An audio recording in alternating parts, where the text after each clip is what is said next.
You know, it seems like you really can't go a day in America without seeing some sort of crazy story about religion.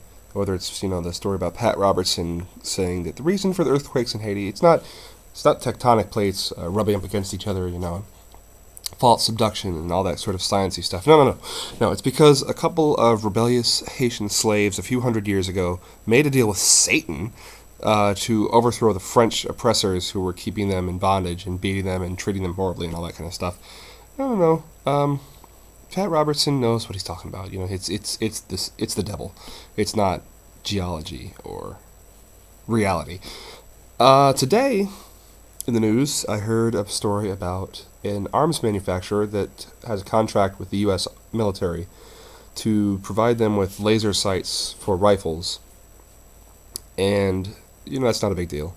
That happens a lot. There's a lot of companies out there that have contracts. The special thing here is that the serial numbers for these laser sights are imprinted on the laser sight itself. And at the end of it are strange little combinations of letters, numbers, and colons, also known as references to Bible verses. That's right, we are using Jesus-approved guns to shoot the insurgents in Iraq and Afghanistan.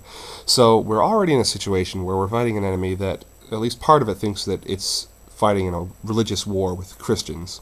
It's the radicalized Muslim fundamentalists versus the Christians. And now we're using God guns to shoot bullets at them. That's just fantastic. And what's amazing to me is the response that I've seen from Christians so far has largely been to the effect of, this isn't that big a deal. We don't need to worry about it. They're doing the same thing they've been doing for a long time. We've had a contract with this company for years now. It's no big deal. It's a big deal. I get the feeling that most Christians don't even consider this. They don't even think about the fact that these people think we're in a religious war. We're not. I know we're not.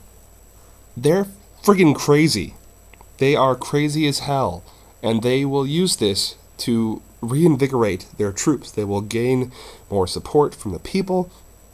This sort of thing can turn the tide of a war against us. If they find out that we're using religiously approved weapons to kill them, it's the sort of thing that actually does embolden our enemies, and it puts our troops in harm's way. This is a big deal. This is not helping them. This is making this a more dangerous place for them to be. If we want to end this thing, and we want to actually, win over the hearts and minds of the people there, we cannot have religious scripture on our weapons. But, it's living in America, you see this kind of stuff almost every day. There's always some sort of story in the news about religious insanity, whether it's somebody seeing Jesus in their taco or Bible verses on guns. It's always something. So it's hard to really get my ire up about this sort of thing because there's so much of it.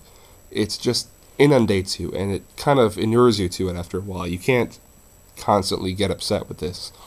I just wish that the people who believed in this stuff would do something about it. Take a moment to realize that the things you believe in are having effects in the real world that are harmful to other human beings, and say something about it. Anyways, I'm sure that tomorrow there'll be some other crazy story in the news, and I'll get upset about that too. And I'll move on. Hey, living in America.